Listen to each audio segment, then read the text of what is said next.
নবীজি হুজরার ভিতর সাহাবায়ে কেরাম পরেশান হয়ে গেছে যে কুরাইশ বংশের মহিলার যদি চুরির অপরাধে হাত কাটা হয় অন্যরা খুব কথা বলবে, মজা করবে, তিরস্কার করবে।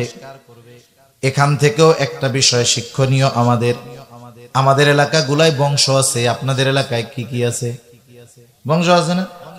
মোল্লা, মুন্সি, কি কি আছে আপনাদের এদিকে? শিকদার। কথার কথা, মনে করেন কোন ব্যক্তির অপরাধ তার বংশ, আত্মীয় স্বজন, বাপ মা কারো উপরে বর্তাবে না। যে অপরাধ করছে সেই অপরাধী। কিন্তু আমাদের দেশের কিছু বদখাসলত আছে। মনে করেন মোল্লা বা মুন্সি গোত্রের একজন চুরি করছে, আছে না এরকম? চুরি করছে আর একজন, আমরা ওই মুন্সি বা মোল্লা গোষ্ঠী বা শিকদার গোষ্ঠীর একজন রে ভাই, ও মিয়া তোমাকে বংশ তো চোরে ভরা, চোরের বংশের লোক তুমি। এরকম বলার সুযোগ ইসলাম দেয় নাই। যে চুরি করছে সে চোর, ওই বংশের আর একজনরে আপনি চোরের বংশ বা চোর এরকম বলবেন কেন? এই বিষয়গুলো আমরা খেয়াল রাখবো। এগুলো আমাদের গ্রামে বেশি হয়। একজনের কথা বলতেছে যে অমুক তো খুব ভালো মানুষ, এই হই, আরে কইও না, অত চুরার বংশের লোক। অত ভালো হইলে কি হবে? অত কিসের বংশের লোক? এই কাজগুলো আমরা কখনো করব না, এতে অপবাদের গুনাহ হবে। ইসলাম যদি থাকতো 80টা বেতের আঘাত খাওয়া লাগতো আমাদের। 80টা বেতের পিটানি এই কথার কারণে দেওয়া হইতো, কারণ ব্যক্তির অপরাধ আমরা পুরো একটা গোত্রের উপরে দিয়ে দিয়েছি। তাইলে কি পরিমাণ খাইতাম আল্লাহই ভালো জানে। তো সাহাবায়ে কেরাম তো নবীর বংশ গোত্রকে মুহাব্বত করে, এই চিন্তা করতেছে যে অমুসলিমরা আছে, এই মহিলার যদি হাত কাটা হয় ওরা বইলা বেড়াবে যে দেখ কুরাইশ বংশের মহিলা চুরি করে আবার হাতও কাটা যায়। এখন নবীজির কাছে তো জানানোর দরকার যে এই মহিলা কিন্তু মাখজুম গোত্রের, কুরাইশ বংশের। কে জানাবে? যায়েদ রাদিয়াল্লাহু তাআলা আনহুর ছোট্ট একটা ছেলে, নাম হলো ওসামা। সবাই মিলে চিন্তা করলো ওসামারে তো নবী মোহাব্বত করে, ওরে শিখায়া দেই। এতটুক বলছে যে তুমি তোমার নানার কাছে গিয়া বলবা যে যেই মহিলা চুরি করছে সে মাখজুম গোত্রের মহিলা। ছোট মানুষ যা শিখায়া দিছে নবীজির কাছে গিয়া তাই বলছে। ছোট মানুষ কখনো মিথ্যা কথা বলে না। আমরা কিন্তু আমাদের ছোটদের মিথ্যা কথা শিখাই। এখন মনে করেন ছোট বাচ্চা মাদ্রাসায় বা স্কুলে যায় নাই, পরের দিন ও তো আর যাইতে চায় না, যে আজকে গেলে যদি মারে। এখন মা শিখায় দেয়, তুই যা, তোর হুজুর কিছু কইলে কবি যে তোর পেটে ব্যথা হয়েছিল। আচ্ছা ঠিক আছে, আসলে কি ওর পেটে ব্যথা ছিল নাকি? ও এখন গেছে হুজুরের কাছে, হুজুর বলছে কি ব্যাপার, কালকে আসো নাই কেন? বলে হুজুর আমার পেটে ব্যথা হয়েছিল। হুজুরও চালাক, তোমার যে পেটে ব্যথা কে কইছে? আমার মা কইছে আমার পেটে ব্যথা।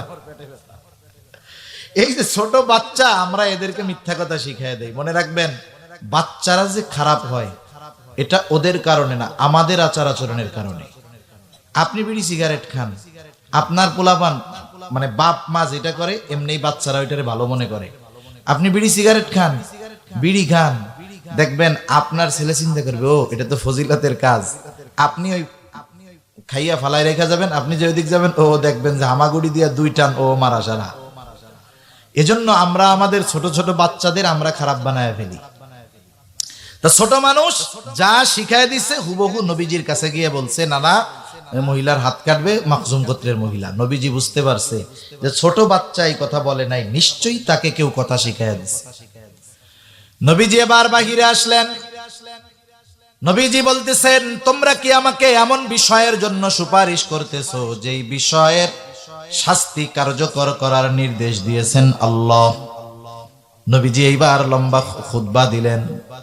তিনি বলতেছেন, শোনো, অতীতে এই কারণে আল্লাহ তাআলা বহুত সম্প্রদায়কে ধ্বংস করে দিয়েছেন যে তারা যখন কোন সম্ভ্রান্ত ব্যক্তি চুরির অপরাধে আটক হইত, ওই ব্যক্তি বড় বংশের মানুষ চুরির অপরাধে আটক হইছে, তাকে শাস্তি দেওয়া হতো না, তাকে ছেড়ে দেওয়া হতো।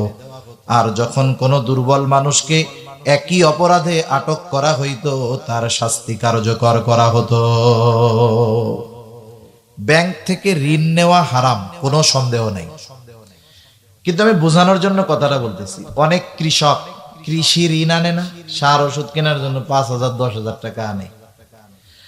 বেচারার ফসল হয় নাই, মায়ের গেছে, হয়তো রোদ বেশি হয়েছে, পানি দিতে পারে না ঠিক মতো, ফসল হয় নাই। এখন ওই ঋণ 2,000 টাকা বাকি আছে। কাম তো হারাম আগেই কইরা বইছে। কিন্তু ওর ঋণ বাকি আছে 2000। অনেক কৃষক ধরা খায় 2-3 হাজার 1000 টাকার ঋণ শোধ করতে পারে নাই, ব্যাংক থেকে পুলিশ আইনা লোক আইনা তারে ধরে নিয়ে যায়। আছে না নাই? আপনাকে নসিব খারাপ যারা এই কাজ করে, যারা চুরিটা বড় করে নাই। কিন্তু যারা 5,000 10,000 কোটি টাকা ব্যাংক থেকে মাইরা দেয়, শুনছেন কোনদিন এরা জেল কাটছে? একই অপরাধ, কিন্তু ওরা ধনী সম্ভ্রান্ত হওয়ার কারণে ওদের বিচার হয় না। ওই একই অপরাধ একজন দরিদ্র যদি করে, গরিব যদি করে, দুর্বল যদি করে, তার বিচার হয়। আমি বোঝানোর জন্য ওইটার এক উদাহরণ আনলাম। দুনিয়ার নিয়মটাই এরকম যে যারা দুর্বল এরা মাসি মাইরা মিয়া ফাঁসির কাস্টে ঝোলার জন্য অপেক্ষা করতেছে, আর যারা সবল 7 কইরা জেলের মধ্যে বাবুর মতো জামাইয়ের মতো ঘুরতেছে। ঠিক কিনা বলেন? নবীজি বলতেছেন দুর্বল যে চুরির অপরাধে ধরা খাইছে তাকে শাস্তি দেওয়া হইতো। এই কারণে অতীতে বহুত জাতিকে আল্লাহ ধ্বংস করে দিয়েছে। এবার নবীজি বলতেছেন শোনো, ওই আল্লাহর শপথ যার হাতে আমার প্রাণ, এই মহিলার জায়গায় যদি মুহাম্মাদের কন্যা ফাতেমাও হইতো, অবশ্যই অবশ্যই এই অপরাধে আমি ফাতেমার হাতটাকেও কেটে দিতাম। ওই মুনাফিকের আলামত গুলো আমার আপনার ঈমান ধ্বংসের কারণ হয়ে দাঁড়ায়। মিশে রক্তের সাথে, আর মুনাফিকের আলামত মিশে চরিত্রের সাথে। সেজন্য মুনাফিকের আলামত গুলো জানার দরকার, নিজের মধ্যে থাকলে ঈমান বাঁচানোর জন্য বাহিরও করার দরকার। আমাদের যদিও আলামত গুলো জানা আছে, এরপরেও আবার একটু আমরা আলোচনা করি। নবীজি হাদিসের মধ্যে জানায় দেন 1 নম্বর আলামত হলো ইদা হাদ্দাথা কাযাবা। মুনাফিকের 1 নম্বর আলামত, মুনাফিক যখন কথা বলে মিথ্যা কথা বলে। কিছু মানুষ আছে মোবাইলের কল্যাণে সত্য কথা আর কইতে মন যায় না। আছে না এরকম?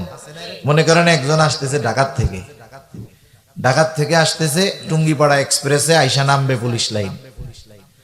এখন আপনি ফোন দিছেন, কই আছো? মনে করেন সে বাইটাপাড়া পার হইছে মাত্র, ওই দিক দিয়া।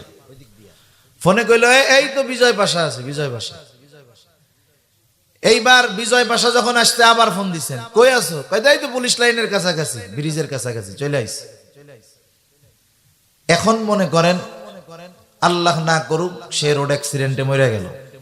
বিজয় পাশা যদি অ্যাক্সিডেন্ট করে, পুলিশ লাইন আইসা তো আর মরবে না, মরবে তো ওই জায়গায়। এখন আপনিও জানতে পারছেন, বন্ধুরে দেখতে গেছেন, কিরে বন্ধুর গাড়িতে অ্যাক্সিডেন্ট হবে বিজয় পাশা, কিন্তু ও মরলো কেমনে পুলিশ লাইন? তার মানে মরার আগেও আমার সাথে মিথ্যা কথা কইয়া মরছে। এই মোবাইলের কারণে মিথ্যা কথাটা আমাদের মতো দাড়ি টুপিওয়ালা নামাজি মানুষ সব বইলা ফেলে, কোনো কিছু মনে করে না। মানে এটারে মিথ্যা মনেই করে না, মনে না কইরা বলে উনি যে মিথ্যা কথা বলতেছে তা না, উনি মনে করতেছে স্বাভাবিক কথা। কিন্তু বুঝতে হবে আমার, আমি যেই জায়গায় আছি ওই জায়গার কথাই বলতে হবে। কতজন গাড়ির মধ্যে দেখে কথা বলে, আছে গোপালগঞ্জ, কয় আছি, এই তো ঢাকা ঢাকা। এই যে চিন্তা করেন, এ তো একজন নামাজি মানুষ মনে করে না যে এটা মিথ্যা কথা, স্বাভাবিক ভাবে বলে। আর কতজন আছে ও সত্য কথা কইতেই পারে না, ওর মিথ্যা না বললে পেটের ভাত হজম হয় না, সত্য কথাটাও বলতে গিয়া মুখ দিয়া মিথ্যা কথাই বাইর হয়। এইরকম সমাজে অনেক মানুষ আছে, খেয়াল করে দেখবেন। মিথ্যা হলো সকল গুনাহের মা, মিথ্যা সকল গুনাহের মা। এজন্য মিথ্যা কথা আমরা ছেড়ে দিব, কখনো মিথ্যা কথা বলবো না। 1 নম্বর আলামত নবীজি বলেন ইদা হাদ্দাথা কাযাবা, যখন কথা বলে মিথ্যা কথা বলে। ওয়া ইদা ওয়াআদা আখলাফা, যখন ওয়াদা করে ওয়াদা খেলাফ করে। আমাদের দেশে ওয়াদা খেলাফকারী মানুষ বেশি। আমার বাস্তব অভিজ্ঞতা বলি, আজ পর্যন্ত আমি যতজনরে টাকা ধার দিয়েছি একজনও কথা মোতাবেক টাকা ফেরত দেয় নাই। মনে রাখবেন, মানুষ আসলে তার চরিত্র কেমন এটা তসবি পড়া দেখে চেনা যায় না, তাহাজ্জুদ গুজারি হইলেই চেনা যায় না। একটা মানুষকে বাস্তবে চিনতে হলে লেনদেনের মাধ্যমে আসলে মানুষ চেনা যায়। যে এই লোকটা আসলেও ভালো কিনা এটা বুঝবেন কিসের মাধ্যমে? লেনদেনের মাধ্যমে। সেজন্য ওয়াদা খেলাফ করে, যখন ওয়াদা করে ওয়াদা খেলাফ করে। 3 নাম্বার ইদা তুমিনা খানা, আমানতের খেয়ানত করে। 4 নাম্বার আর একটা হাদিসে বাড়ায়া আসছে ওয়া ইদা তাখাসামা ফাজারা, তার সাথে যখন কারো একটু ঝগড়া বিবাদ হয়, তর্ক বিতর্ক হয়, অশ্লীল মন্দ বকাঝকা করে। এবার একটু ভাইবা চিন্তা জবাব দিবেন। এই যে 4টা দোষ মুনাফিকের আলামত, আমাদের অঞ্চলে নামাজি হাজি এরকম মানুষের মধ্যেও এই 4 দোষ আছে। আপনাদের এলাকায় তো নাই মনে হয়, আলহামদুলিল্লাহ। নবীজি বলেন যার মধ্যে এইগুলা আছে, হায় হায়, এটা তো মুনাফিক। যার মধ্যে কমপক্ষে একটাও আছে, একটা ত্রুটিও আছে, আলামত আছে মুনাফিকের, কমপক্ষে সে মুনাফিকের একটা আলামত বহন করতেছে নিজের মধ্যে। এখন বলেন তো, মিথ্যা বলা কি গুনাহ বলেন তো? ও যদি জীবনের সাথে এই মিথ্যাকে মিলায় নেয়, মনে করে এটা পার্ট অফ লাইফ, জীবনের একটা অংশ, অসুবিধা নেই। তাহলে যেটাকে আল্লাহ হারাম করছেন ওটাকে যদি কেউ বৈধ মনে করে, বলেন তো তার ঈমান থাকে না চলে যায়? সমাজে অনেক মানুষ আছে মিথ্যাকে তারা জীবনের অংশ মনে করে। অনেক ব্যবসায়ী আছে, জিজ্ঞাসা করবেন বলবে হুজুর এত সুফিগিরি দেখেন, মিথ্যা ছাড়া ব্যবসা চলেই না। ও মনে করে তার ব্যবসা চালানোর জন্য মিথ্যা বৈধ, নাউজুবিল্লাহ বলেন। এখন যে হারামকে নিজের জন্য বা বৈধ মনে করলো, বলেন তো তার ঈমান থাকে না যায়? মুনাফিকের আলামত গুলো হলো ঈমান বিধ্বংসী আলামত। এগুলো যদি আমার আপনার চরিত্রের সাথে মিশে যায়, ঈমানকে ধ্বংস করে দিতে পারে। এই মুনাফিকের আলামত গুলোর মধ্যে অন্যতম এক আলামত হলো আমানতের খেয়ানত করা। নবীজি সেই জন্য বলেন, আমানতদারিতা যার মধ্যে নাই তার ঈমান নাই। শুধু তাই না, প্রত্যেকটা মুমিনকে পরিপূর্ণ আমানতদার হওয়ার নির্দেশ দিয়েছেন কে? এজন্য আমাদের বলেন আমানতদার হওয়া জরুরি কিনা? ঈমানের সাথে সম্পৃক্ত বিষয়। সাধারণ নফল আমল আপনি না করলেন সওয়াব হবে না, না করার কারণে গুনাহ হবে না। কিন্তু আমানতদারিতা এমন এক বিষয়, এটাকে বাদ দেওয়ার কোনো সুযোগ নাই। এটা ঈমানের সাথে লাইগা থাকার এক বিষয়। যদি এটা আমার থেকে ছুটে যায়, আমার ঈমানের মধ্যে ত্রুটি চলে আসবে। সেজন্য আমাদের সকলকে আমানতদার হওয়ার দরকার। আমানতদার হওয়ার জন্য যেই জিনিসগুলো দরকার, আমাকে আপনাকে জানতে হবে কোথায় কোথায় আমানতদারিতা আছে। 1 নাম্বার, আমানতদারিতা হয় লেনদেনের মধ্যে, আদান প্রদানের মধ্যে। কেউ আমার কাছে আপনার কাছে সম্পদ রেখেছে, দায়িত্ব হলো যথাযথভাবে তার সম্পদ যথাসময়ে ফিরায় দেওয়া। এটা আমার আপনার দায়িত্ব, তার চেয়ে নেওয়া দায়িত্ব নয়। শুধু আমানতের সম্পদের ক্ষেত্রে নয়, আমার আপনার কাছে যদি কারো হক থাকে, সে ভাই হোক, বোন হোক, চাচা হোক, ফুফু হোক, প্রতিবেশী হোক, আত্মীয় স্বজন হোক, তার জানা থাকুক আর না জানা থাকুক, সে মনে রাখুক আর ভুলে যাক, আমার আপনার উপরে আল্লাহ তাআলার নির্দেশ হলো তোমরা নিজ দায়িত্বে তার আমানতের বস্তু তাকে ফিরায়া দাও। যে প্রাপ্ত হকদার, যে তার মনে থাক আর না থাক, আল্লাহর নির্দেশ আমাদের উপর যে আমরা তাকে ফিরাইয়া দিব। কিন্তু আফসোসের ব্যাপার হইল, আমরা হলো আরেকজনেরটা জোর করে খাওয়াই অভ্যস্ত। আর যে পায় তার যদি মনে না থাকে, দেওয়া তো বহুত দূর, এটা আমরা জায়েজ মনে করে খাই। কথা বুঝেন না? মনে করেন এক লোক গেছে বাজারে, দোকান থেকে বাকি কিছু সদাই আনছে। আমি নইলে একজন, দোকানদারের কাছে তো গেছে 10 জন, 500 টাকার বাজার কিনছে। বলতেছে ভাই খাতায় লেখা রাখেন, আমি পরে এসে দিয়ে দিব না। ইতিমধ্যে লেখার আগে অন্যান্য কাস্টমার তার কাছে চলে আসছে, বেচা কেনার ভিতরে ডুবে গেছে। এখন ওই বাকি 500 লিখতে তার মনে নাই। এই লোক 3 দিন পরে গেছে দোকানে, ভাই দেখেন তো খাতাটা খুলে আমার নামে কোনো টাকা পয়সা আছে নাকি। এখন দোকানদার তো লেখেই নাই, খাতাটা তা উল্টায় দেখে, না ভাই আপনার নামে কোনো বাকি টাকি নাই। দোকানদার নাইলে ভুলে গেছে, কিন্তু যার কাছে পাবে সে তো আর ভুলে নাই। এবার শয়তান এসে ওরে ওয়াজ দিচ্ছে, আরে সে তো দাবি করে নাই তোর কাছে, তোরও মনে হয় ভুল হইতেছে রে, তাহলে তোর দেওয়া লাগবে না, এটা তোর জন্য খাওয়া যায় যাচ্ছে, দিস না। আচ্ছা ভাই ঠিক আছে, তাহলে গেলাম, আসসালামু আলাইকুম। ওটা খতম। অথচ আল্লাহর নির্দেশের দিকে যদি আমরা নজর দেই, তাইলে উচিত ছিল তার যদি মনে নাও থাকে, আমাকে তারটা ফিরাইয়া দিতে হবে। প্রত্যেকটা ক্ষেত্রে এইরকম, লেনদেনের ক্ষেত্রে সর্বোচ্চ স্বচ্ছ আমরা থাকব। অনেক সময় দেখেন অনেক মানুষ আছে জানে যে আমি আল কুপাইয়া আর একজনের জমির মধ্যে 3 হাত ঢুকে গেছি। এরকম সুবিসাপ তো আপনাদের দেশে নাই। আইল কোপানো সুবিসাপ আছে, এমন ভাবে কোপ মারে আস্তে আস্তে সব ভাঙা নিজের মধ্যে চইলা আসে। এক হাজী সাহেবের গল্প শুনছি। হাজী সাহেব একজনের আইল কুবানোর জন্য কৃষক নিছে, আর এখন আইল কুবাইতেছে কোদালটারে তেসরা দিয়া এরকম। দূর কি শিখছিস? আইল কুবানো শিখো নাই, কোদাল দিয়ে ভিতরে কোপ মেরে মাটি নিচের থেকে নিয়ে আসে। এখন উপরে রাস্তা আছে, নিচে মাটি নাই, ঠিক আছে না? এখন মানুষ যখন ওই জায়গাতে হাঁটবে, এমনিই তো ভাঙ্গা মাটি ওর জমির মধ্যে পড়বে, সুন্দর মতো জমির মালিক হয়ে গেল, বরকত হয়ে যাবে।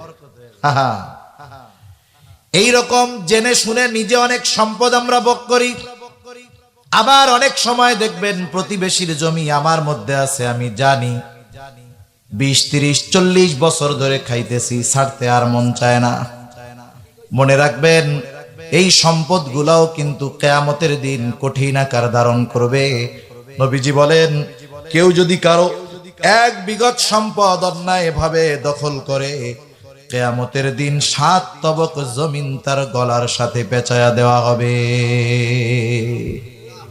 আরে একটু দুনিয়া একটু কম খাইলাম, আখেরাতে বাইসা গেলাম। দুনিয়া একটু কম খাইলাম, কিন্তু আখেরাতে তো বাঁচলাম। আবার দেখবেন কতজন এমন আছে অন্যায় ভাবে বোনদেরকে সম্পদ বঞ্চিত করে, আছে না এরকম? বাপ মারা যাওয়ার পরে বোনেরও যেমন বাবার সম্পদে হক আছে, ভাইয়েরও তেমন আছে। বাবা মারা গেছে, 2 বোন বিবাহ দিয়ে গেছে, ভাই একা সব খায়।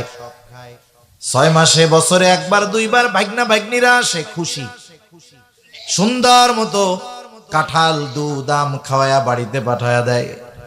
15 বছর খাইছে আরামে। 15 বছর পর 2 বোন এসে যখন ভাইয়ের থেকে নিজেদের হকটা ফেরত চায়, কোনো ভাই দেখা যাবে না খুশি মনে বোনের সম্পদটা তাকে ফিরায়া দেয়। কেউ দেয় না। কি বলে? বলে সম্পদ তো নিবা না, সম্পর্কটা শেষ করে গেলা। আগে আসলে যাইতে চাইলে যাইতে দিত না, আর এখন ঘরে ঢোকার আগে জিজ্ঞাসা করে যাবা কোন সময়? সব তো নিয়েই গেছো, যাবা কোন সময়? এই যে আমাদের সম্পদ অন্যেরটা খাওয়ার যে নেশা, সেটা আমানতের সম্পদ হোক আর এমনি সম্পদ হোক, এটা বাদ দেওয়ার দরকার। নাইলে কিয়ামতের দিন এই সম্পদগুলো আমার উপকারে আসবে না, এগুলো আমার জাহান্নামে যাওয়ার কারণ হবে। এজন্য আমার আপনার কাছে কারো সম্পদ যদি থাকে, সেটা আমানতের হোক অথবা অন্য কারো হক হোক, এটা আমরা দিয়ে দিব। নবীজিও ভয় পাইতেন যে আমি দুনিয়া থেকে যাওয়ার সময় যেন কারো বিন্দু পরিমাণ হক আমার আপনার উপরে না থাকে। এই বিষয়টা খেয়াল রাখবো ইনশাআল্লাহ। রাখা যাবে না? আল্লাহ তাআলা বরকত দিবে।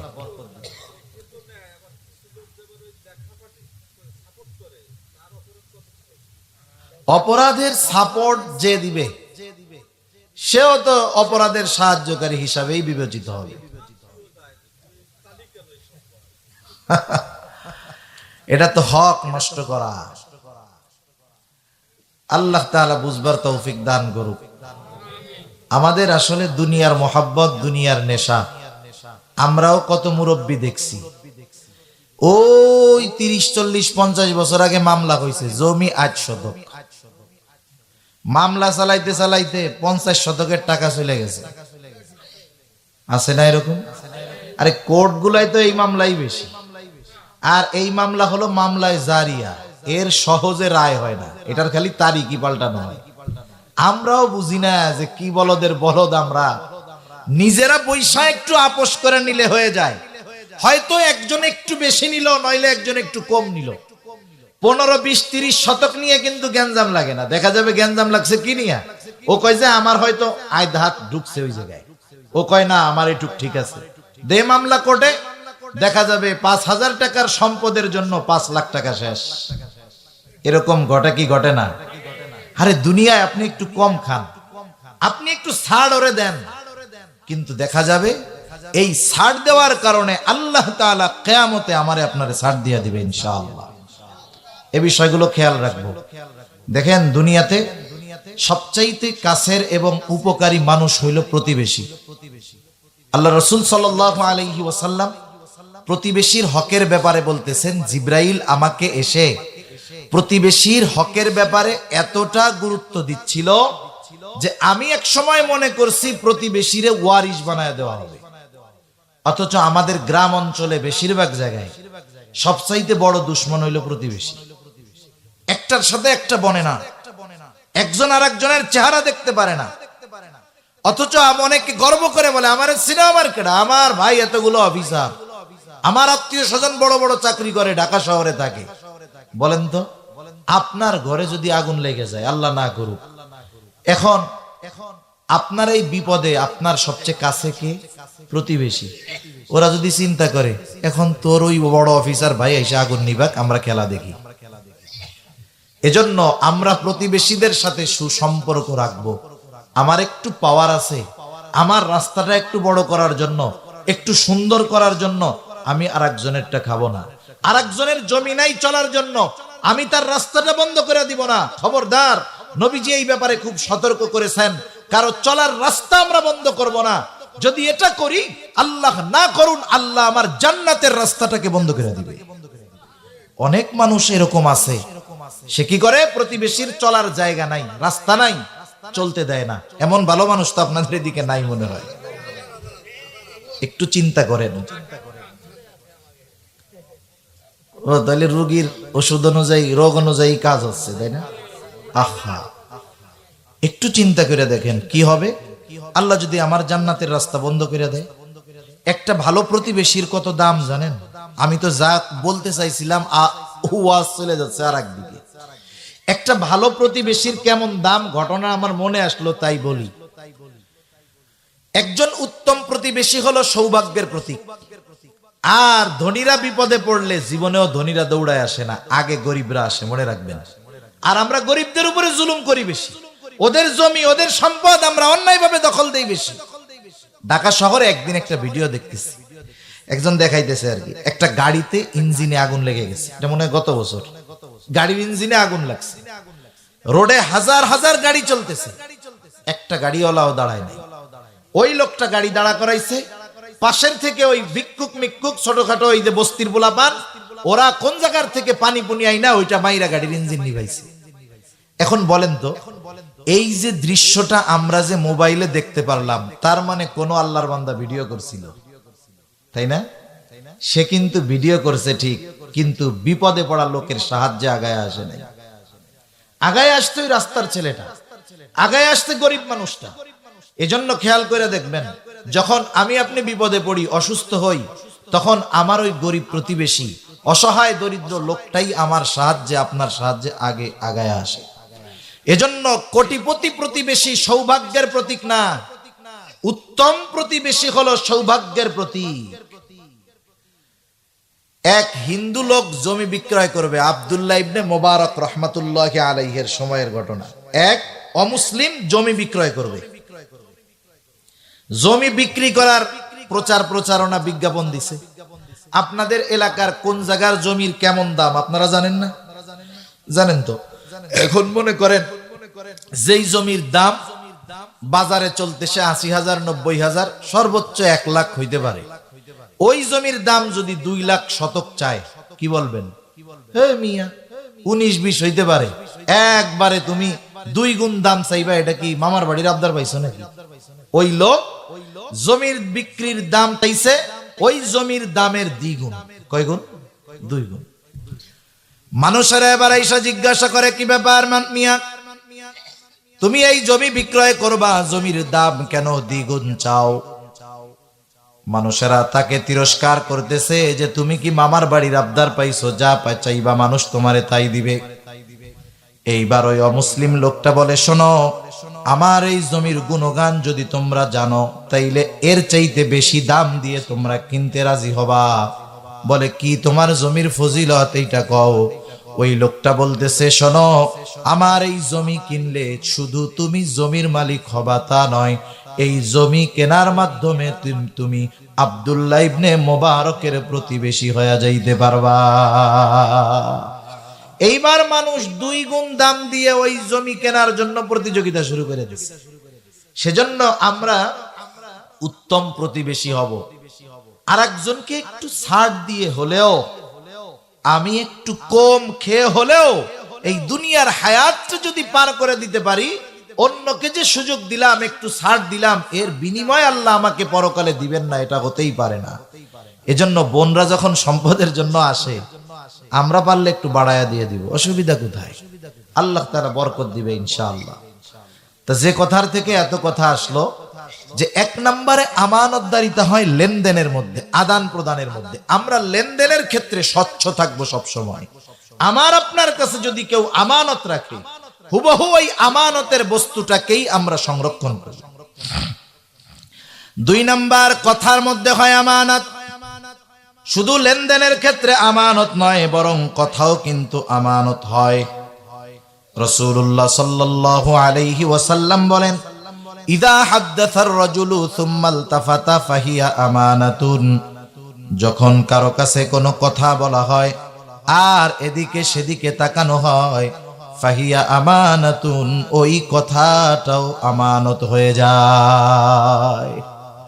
মনে করেন একজন আইসা আমার আপনার কাছে একটা কথা বলতেছে আর ডানে বামে তাকাইতেছে, এর দ্বারা কি বুঝবো? লোকটা ডানে বামে তাকিয়ে আমার কাছে কথাটা বলার দ্বারা এটাই বুঝবো যে ও চায় না আমি ছাড়া এই কথা আর কেউ শুনতে পাক। কিন্তু আমাদের অভ্যাস হইল ফুলের ব্যতিক্রম। কেউ যদি আমার আপনার কাছে কোনো কথা বলার পরে বলে, যদি চাচা আপনার কাছে বললাম আপনি আর কারো কাছে বইলেন না, অসুবিধা হইল যতক্ষণ আমি ওই কথা আর একজনের কাছে না বলি ততক্ষণ আমার পেটের কথা আর হজম হয় না। ওই লোক আমার কাছ থেকে সরার আগে আর একজনকে ডাক দিয়া বলি, শোনো, ও আমার কাছে কি কথা বলছে জানো? বলে না, জানি না। বলে আমারে খুব বিশ্বাস করে, কারো কাছে বলতে মানা করছে, আমি শুধু তোমার কাছে কইলাম, তুমি আর কাউরে কইও না। এখন ও মনে করে মনে হয় একজনরে বলা জায়েজ আছে। ও আর একজনরে বলে, হুজুর আমার কাছে এই কথাটা বলছে, শুধু তোমাকে বললাম, তুমি আর কাউরে বইলো না। যে যার কাছে বলে শুধু বলে তোমার কাছে বললাম, আর কারো কাছে বইল না। এইভাবে বলতে বলতে সকালের কথা দুপুর হইতে হইতে 100 জনের কাছে পৌঁছায়া গেছে।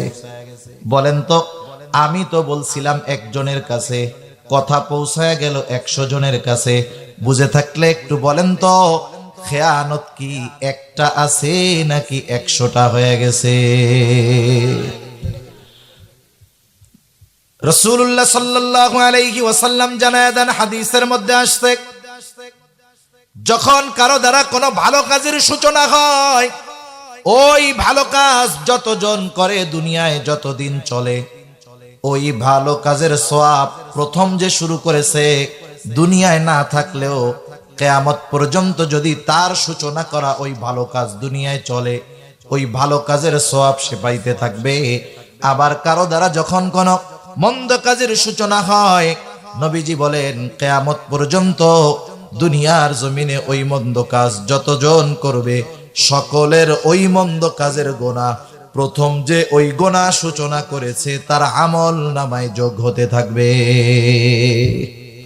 নবীজি আর এক হাদিসে আর একটু বাড়ায়া বলেন যে দুনিয়ায় যত অবৈধ হত্যাকাণ্ড হয়, কারণবিহীন হত্যা, বিনা কারণে হত্যা, কারণটা আবার শরঈ কারণ হতে হবে, এটা ছাড়া দুনিয়ায় যত অবৈধ হত্যাকাণ্ড হয় কিয়ামত পর্যন্ত যতগুলা হবে সবগুলোর গুনাহ প্রথম হত্যাকারী আদম আলাইহিস সালামের হত্যাকারী সন্তানের আমলনামায় যোগ হতে থাকবে। তাহলে আমার কারো কাছে বলা মানা ছিল, আমি যখন একজনের কাছে বললাম, আমার কারণে কথাটা 100 জনের কাছে পৌঁছাইছে, গুনাহ আমি করছি একটা, খেয়ানত করছি একজনের কাছে বলে, কিন্তু আমার গুনাহ হবে যত জনের কাছে ওই কথাটা পৌঁছাইছে ততটা খেয়ানতের গুনাহ আমার আপনার হবে।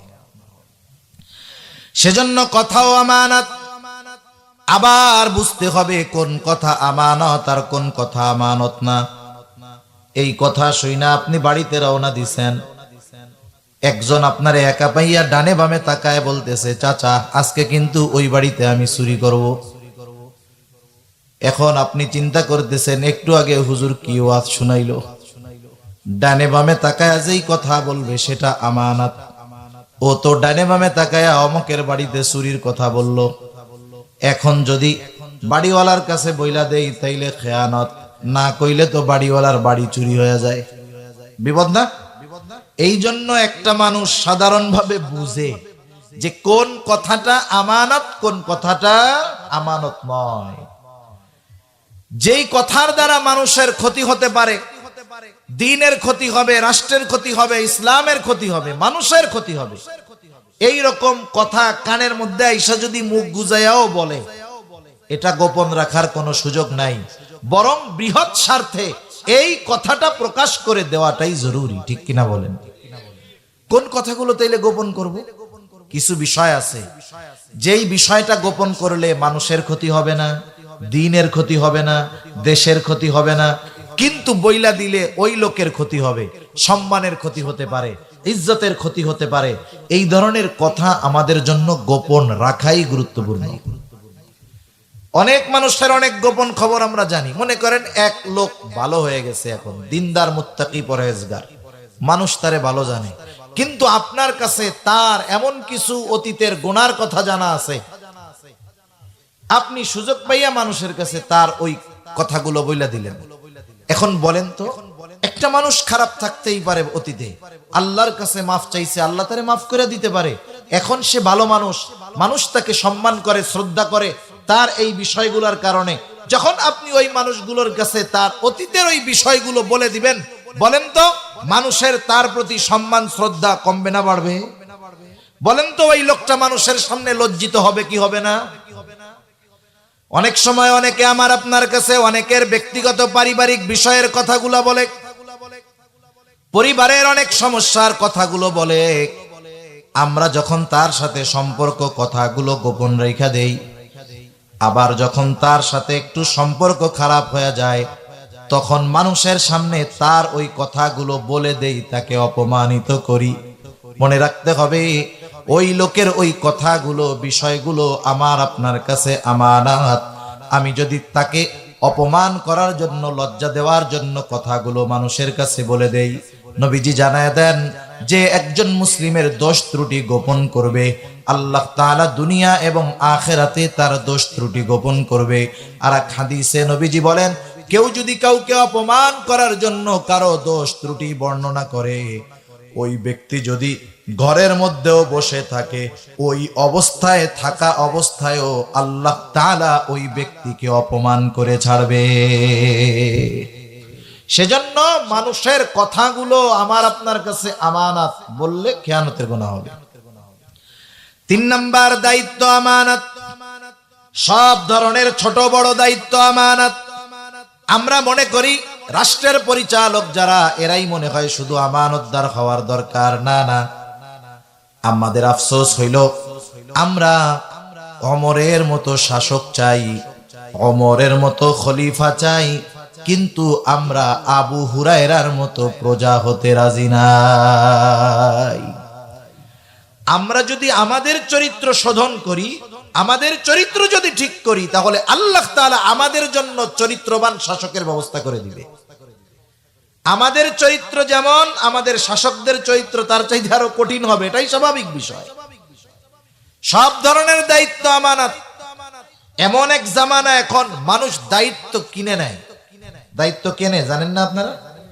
আচ্ছা, দুনিয়াতে অনেকে চাকরি বাকরি করে না, মনে করেন ডিফেন্স বা অন্যান্য চাকরি যারা আছে, এরা কি দেশ সেবায় নিয়োজিত, এটা একটা দায়িত্ব। এখন এই দায়িত্ব পালন করার জন্য টাকা পয়সা মনে হয় আলহামদুলিল্লাহ লাগে না। এই তো 12 লক্ষ 15 লক্ষ টাকা দিয়ে দায়িত্ব কিনে। বলেন তো, যেই লোকটা টাকা দিয়ে দায়িত্ব কিনতে হয়, সে দায়িত্ব যথাযথভাবে পালন করবে?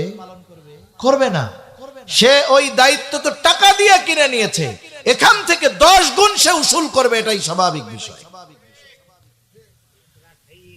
সেজন্য দুনিয়াতে দায়িত্ব হলো এমন এক জিনিস, এটা আমানত। এখনকার জামানায় মানুষ দায়িত্ব কিনতে চায়। আমি তো মোটামুটি আপনাদের গোপালগঞ্জেরই সন্তান। ইউনিয়ন পরিষদ নির্বাচন মনে হয় 17 জন না 18 জন দাঁড়াইছে ক্যান্ডিডেট। সবাই লেখে এই মার্কায় ভোট দিয়ে আপনাদের সেবা করার সুযোগ করে দেন। এইবার একজন শুনলাম এক জায়গায় 3 কোটি টাকা খরচ করছে চেয়ারম্যান নমিনেশন পাওয়ার আগে। ওই লোক নিচে কি লেখছে যে আমাকে একটু সুযোগ করে দেন আপনাদের সেবা করার। এখন বলেন তো, যেই লোক মার্কা কিনতে 3 কোটি টাকা ব্যয় করতে পারে, ওর কি মার্কা নিয়ে জয়ী হইয়ে কি মানুষের সেবা করা লাগবে নাকি? ও তো 3 কোটি টাকা দিয়েই সেবা করতে পারতো। তার মানে দায়িত্বের নেশা হলো এমন এক নেশা, মদের নেশা কাটানো যায় কিন্তু পদের নেশা দূর করা বড় কঠিন।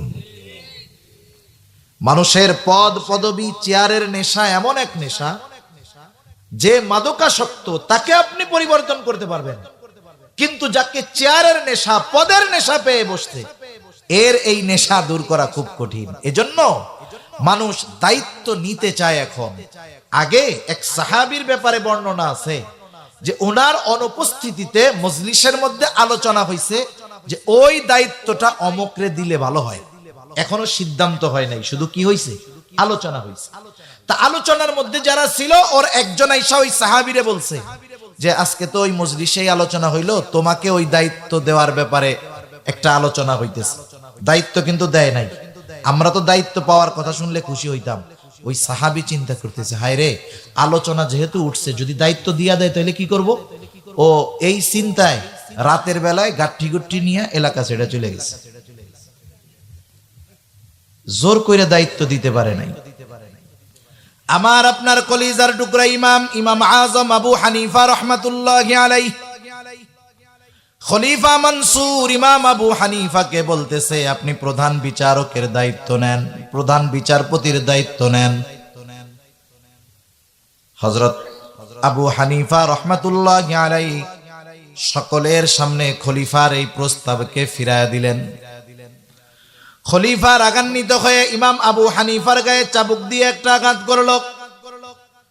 খলিফা মনসুর রাজপ্রাসাদে ফিরে যাবার পর খলিফা মনসুরের চাচা বলতেছে, ও মনসুর, কাজটা তুমি ভালো করো নাই। ইমাম আবু হানিফার গায়ে আঘাত করেছো, কাজ ভালো করো নাই, তার কাছে তুমি ক্ষমা চাও। খলিফা রাগান্বিত অবস্থায় চাবুক দিয়া বাড়ি মারছে, এখন তো রাগ নাই। মানুষ যখন রাগান্বিত অবস্থায় থাকে, সে এমন কিছু কাজ করে বসে, যখন রাগহীন অবস্থায় থাকে সে কখনোই ওই বিষয়টা কল্পনাও করে না।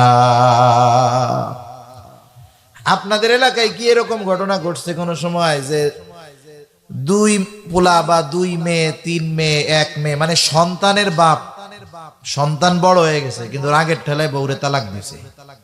এরকম ঘটনা 2-1টা ঘটে আপনাদের দেশে, ঘটে না? ঘটে। বলেন তো, মানুষ কি তালাক কি বড় কোনো বিষয় নিয়ে দেয় নাকি? দেয় না। তালাক দেয় একেবারে ছোট্ট বিষয় থেকে সূত্রপাত হয়, একেবারে ছোট বিষয় থেকে শুরু হয়। কিছুই ছিল না বিষয়টা, ওই বিষয়টাকে শয়তান বড় বানায় ফেলে। কথার কথা, মনে করেন কৃষক গরমের মধ্যে জমিন থেকে কাজ করে আসছে, কৃষি কাজ যে করে কি কষ্ট সে বুঝে। কাঠ ফাটা রোদে কাজ করে বাড়ি আসছে, ঘরে স্ত্রী খাবার রান্না করছে, মজার মজার খাবার। এখন তরকারিতে লবণ হয় নাই। বলেন তো, মশলা টসলা যা দেয় দিক, যদি লবণ না দেয় খাওয়া যায় নাকি? আরে লবণ দিয়া যাও ভাত, দিঘার চাল দিয়া রান্না করলে এটা তো খুব মজা লাগে, কিন্তু লবণ ছাড়া খাওয়া যায়? এখন লবণ দেয় নাই তরকারিতে, পাশে কিন্তু লবণের বাটি আছে। এখন উনি তরকারি ভাতের সাথে মাখায় দেখে লবণ হয় নাই। বলেন তো, এই সমস্যা দূর করার যেই জিনিস সেটা পাশে আছে না নাই? আছে। লবণ 1 চিমটি নিয়ে মাখাইলেই তো হয়ে গেল। কিন্তু এই যে শয়তান এসে হাজির, কানে কানে কয়, দেখছস কত কষ্ট করে তুই এই কাজ বাজ করে আসলি, আর তোর রাইন দেখা হইলো আইলে। আমাদের এলাকায় তো এটাই বলে নাকি, লবণ টবণ দেই নেই আইলে। আসলে তোরে কোনো মূল্যায়ন করে না রে। এই যে শয়তানে কিন্তু ডোজ দিচ্ছে। এবার ওই লোক নিজে নিজে ফুলে রাগের চোটে বলে, কি রান্না বান্না করো তুমি? হ্যাঁ, এগুলো কি রান্তেছো? এগুলো কি মুখে দেওয়া যায় নাকি? লবণ টবণ কিচ্ছু হয় নাই। মহিলা 3 পোলার মা, একটা এখনো দুধের শিশু, আর একটা 2 বছর বয়স। এই পোলাপান পালা যে কি অবস্থা খারাপ হয়, আগের আমলের মতো না। আগের আমার দাদির হলো 8 পোলা 7 জন ছিল, এনাকেও আগের গুলার আরো বেশি ছিল, বছরে বছরে হইতো আর কি। এরপরেও দেখেন ওনাদের কোনো টেনশন ছিল না, কিন্তু এখন একটা 10টার সমান জ্বালায়। মহিলাদের কি কষ্ট।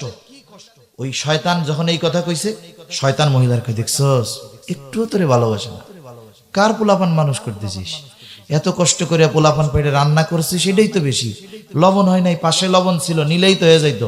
মহিলাও চাচ্ছে, বলে হ্যাঁ পাশে লবণ আছে, একটু নিয়ে নিতে সমস্যা কি, একটু নাইলে দিতে মনে নাই, কি হইছে। আওয়াজটা মনে করেন মহিলার একটু বেশি হয়েছে। শয়তান আবার এসে বেটার কাছে দেখছস তোর বউ গলার আওয়াজ তো মাইকের চাইতে বেশি। এবার কি কয়, মুখে মুখে তর্ক করে, কত বড় ফাজিল বেয়াদব। এইবার স্বামী স্ত্রীর ঝগড়া যখন লাগে, আরে আমরাও ছোটবেলা গ্রামে কাটাইছি, দেখছি তো, স্বামী স্ত্রীর ঝগড়া যখন লাগে আশেপাশের সবাই চলে আসে। আগে তো শুধু দেখতো, এখন হলো লাইভ দেয়, যে দেখেন পরিবারের ঝগড়া দেখেন। এখন চতুর্দিক দিয়ে কিন্তু মানুষজন ঘিরে গেছে। বল খেলা দেখছেন না আপনারা? বল খেলা, 2 দল যখন ফুটবল খেলে, বলেন তো সবার নজর কোন জায়গা থাকে? বলের দিক থাকে। বল এই যে যায়, ওই যে যায়, এই যে যায়, এই যে যায়, এই যে যায়। স্বামী স্ত্রীর ঝগড়া চলতেছে, বল খেলা দেখার দর্শক যেমন গোলের অপেক্ষায় থাকে, আর ওই পরিবারের মধ্যে যখন ঝগড়া লাগে এই দর্শকগুলো গোলের অপেক্ষায় থাকে। যখন মনে করেন প্লেয়াররা একটা জোরে মেরে দিছে, গোল কি আর ধরতে পারে নাই, সবাই একসাথে কি কইয়া ওঠে কোন তো, গোল। এমন লাভ মারে বিশ্বকাপ ফুটবলের সময়, দেখেন নাই, যেই মুরব্বী হাঁটতে চলতে পারে না, যখন গোল হইছে 1 লাফে 3 হাত উপরে উঠে গেছে খুশির ঠেলায়। এখন স্বামী স্ত্রীর ঝগড়া চলতেছে, চারিদিক দিয়ে সবাই দেখতেছে, এরাও গোলের অপেক্ষায়। ওরা কখন লাফায় উঠে, যখন ওই মুরব্বী রাগের ঠেলায় বউরে কয়, তোর 14 কুষ্টি ধরে দিয়ে দিলাম যা। এবার পাশের থেকে সবাই কয়, আরে কি করলেন আপনি, কি করলেন আপনি। এখন বলেন তো, এই গোল না দেখার অপেক্ষা কইরা মহিলারা যদি মহিলাটারে নিয়ে দূরে সরে যাইতো, আর পুরুষটা যদি পুরুষটারে নিয়ে দূরে সরে যাইতো, অন্যদিক কথা ঘুরাইয়া দিত, দুইজন দুইজনের সামনে যদি সাময়িক অনুপস্থিত থাকতো, একটু পরে রাগটা হয়তো কইমা যাইতো, ঠিক কিনা বলেন? কিন্তু আমরা কোন মানুষ জানেন, আমরা হলো ওই তালাক দেওয়ার দৃশ্য দেখার অপেক্ষায় থাকি চুপ কইরা। যখন দিয়া দিছে, এখন কয়, আরে ভাই কি করলেন, এই পোলাপান পালবে কেডা, আপনার এই গেদা গেদা 2টা আছে, অন্য রেখে যদি বিয়া শাদী কইরা আনেন তো পিটায় সাইজ করে ফেলে। এবার শয়তান কিন্তু চলে গেছে, এক মিশন শেষ। এইবার হুজুরের কাছে যায়, কি হয়েছে, কই হুজুর কাজ শেষ। কি হয়েছে, বউ তালাক দিছি, দিয়ে দিছি। কয়টা দিছো? ও সময় কি ঠিক থাকে? 14 গোষ্ঠী ধরে দিছে। এখন বলে হুজুর কি করা যায়, বলে তোমার তো আর নাই, সব শেষ, এখন মাসালা ভিন্ন, তার সাথে দেখাও করা যাবে না, কথাও বলা যাবে না, থাকা তো বহুত দূরের কথা। এখন কি বলে যে হুজুর রাগের চোটে দিছি হুজুর, তাইলে কি মোহাব্বত করে কি কেউ বউরে ছাড়ে নাকি? রাগের চোটেই তো তালাক দেয়। এখান থেকে আমরা একটা জিনিস শিখবো, কি শিক্ষণীয়, যে জীবনে কোনো সিদ্ধান্ত রাগ মাথায় নিব না। জীবনে কোনো সিদ্ধান্ত রাগ মাথায় নিব না, সেটা পারিবারিক দ্বন্দ্ব হোক, সামাজিক দ্বন্দ্ব হোক, রাষ্ট্রীয় দ্বন্দ্ব হোক, সন্তান সন্তানের মধ্যে হোক, স্বামী স্ত্রীর মধ্যে হোক, প্রতিবেশীর সাথে হোক, কোন সিদ্ধান্ত আমরা রাগ মাথায় নিব না। কারণ ওই টাইমে শয়তান উস্কায়া দেয় এমন একটা সিদ্ধান্ত, হয়তো এই রাগ মাথায় নিয়ে বসবো আমরা, যেটা গোটা জীবন আমার আপনার ক্ষতির কারণ হয়ে দাঁড়াবে। তা ওই মনসুর, খলিফা মনসুর রাগ অবস্থায় বাড়ি মারছে, এখন তো রাগ নাই, চিন্তা করছে কাজটা ভুল হয়ে গেছে, পাঠায়া দিছে ওনার লোকরে, যে যাও ইমাম আবু হানিফার কাছে আমার জন্য ক্ষমা চাইবা, সাথে সাথে 1 থলে স্বর্ণ মুদ্রা দিয়ে দিছে, বলবা উনি যদি আমারে মাফ করে এটা হাদিয়া হিসাবে গ্রহণ করতে বলবা, এটা যদি হাদিয়া নেয় তাইলে আমি বিশ্বাস করব উনি আমারে মাফ করছে, নাইলে মাফ করে নাই। লোকটা গিয়ে ইমাম আবু হানিফার কাছে বলতেছে, খলিফা মনসুর তার আচরণের কারণে লজ্জিত, আপনার কাছে ক্ষমা চেয়েছে। ইমাম আবু হানিফা বললেন, আমি মাফ করে দিলাম। লোকটা এবার বলে, খলিফা মনসুর আপনার জন্য 1 থলে স্বর্ণ মুদ্রা হাদিয়া দিয়েছে, এটা যদি আপনি গ্রহণ করেন তাইলে উনি নিশ্চিত হবেন আপনি তাকে মাফ করেছেন। ইমাম আবু হানিফা হাদিয়া নিতে অস্বীকৃতি জ্ঞাপন করলেন।